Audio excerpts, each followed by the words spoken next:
میرا شوہر ایک مہینے کے لیے شہر سے باہر کام کے سلسلے میں گیا۔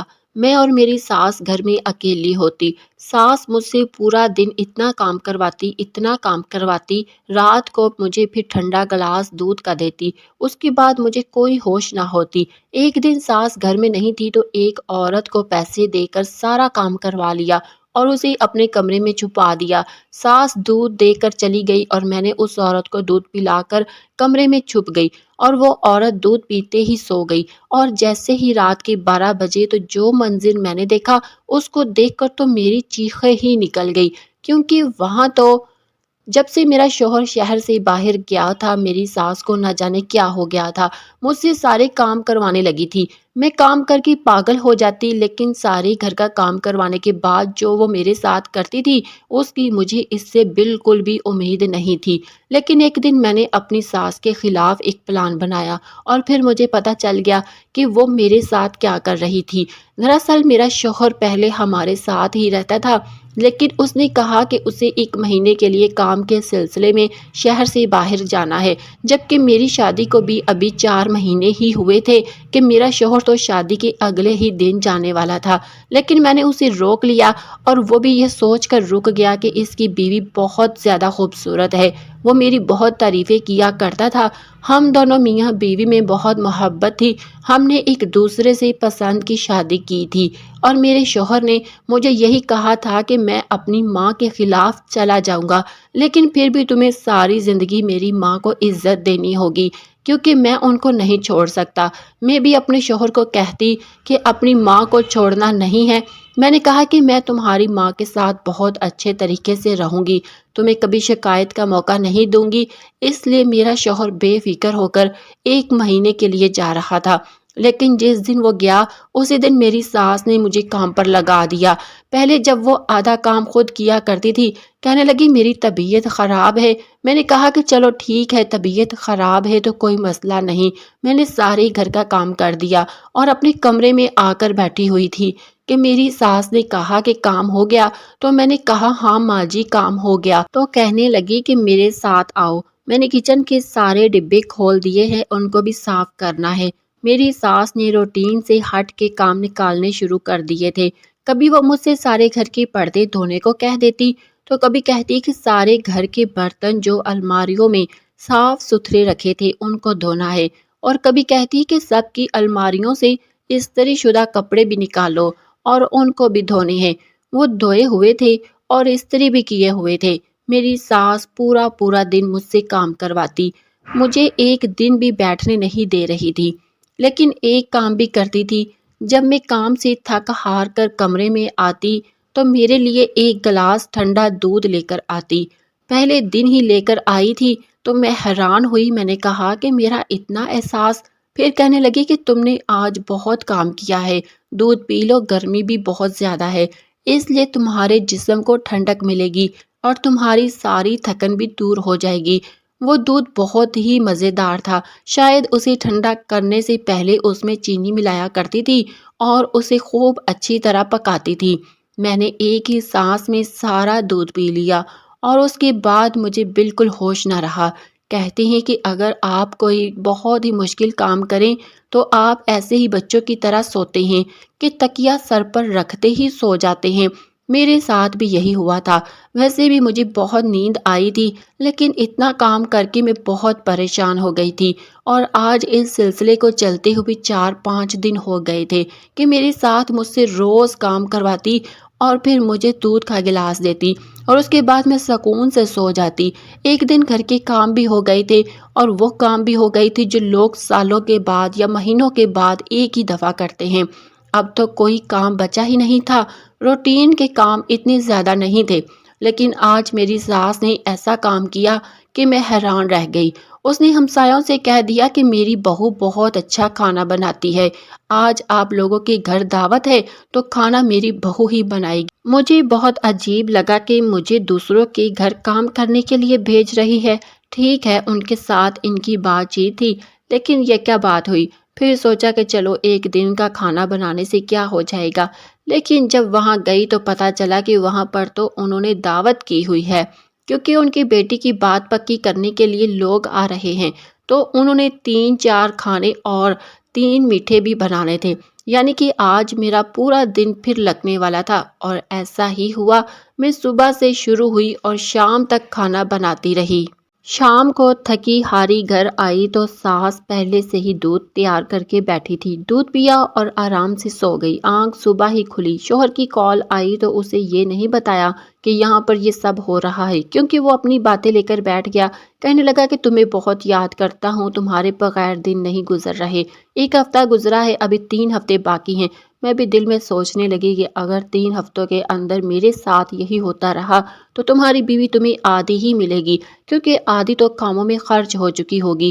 تو شوہر نے کہا کہ کیا ہو گیا ہے؟ بہت زیادہ نیند آ رہی ہے۔ اور مجھے واقعی اتنی نیند آنے لگی کہ میں اپنے شوہر سے بات کرتے ہی سو گئی۔ کچھ دیر ہیلو ہیلو کرتا رہا اور وہ پھر اس نے کال بند کر دی۔ صبح اس کا میسج آیا ہوا تھا کہ اتنی بھی سستی اچھی نہیں ہوتی، مجھے تم سے کچھ دیر باتیں کرنی تھی۔ میں نے کہا کہ میں کیا کرتی، مجھے کچھ پتا ہی نہیں، مجھے اتنی نیند کیسے آ گئی۔ ایک دن ایسا ہوا کہ میں نے اپنے کمرے میں کسی کے پیروں کے نشان دیکھے۔ میں دن بھر کے کاموں میں اتنی مصروف رہتی تھی کہ اپنے کمرے کو صاف کرنا بھول جاتی تھی۔ اور ایک دن پہلے رات کو اتنی تیز آندھی آئی تھی کہ سارا گھر مٹی سے بھر گیا تھا۔ میرے کمرے کے فرش پر مٹی پڑی تھی اور صبح اس پر پیروں کے نشان تھے۔ میں نے پہلے تو زیادہ غور نہیں کیا، لیکن جب کھڑکی کھولی اور روشنی پڑی تو دیکھ کر حیران رہ گئی کہ یہ تو کسی آدمی کے پیروں کے نشان تھے۔ جوتے کے سائز کو دیکھ کر لگ رہا تھا کوئی 6 سے 7 فٹ کا آدمی، اور ایسا ہمارے گھر میں کوئی بھی نہیں تھا۔ میرے شوہر کا قد مناسب سا تھا، اور ویسے بھی میرے شوہر تو شہر سے باہر گئے ہوئے تھے۔ مجھے بھی شک پڑ گیا اور میں تھوڑا ڈر سی گئی۔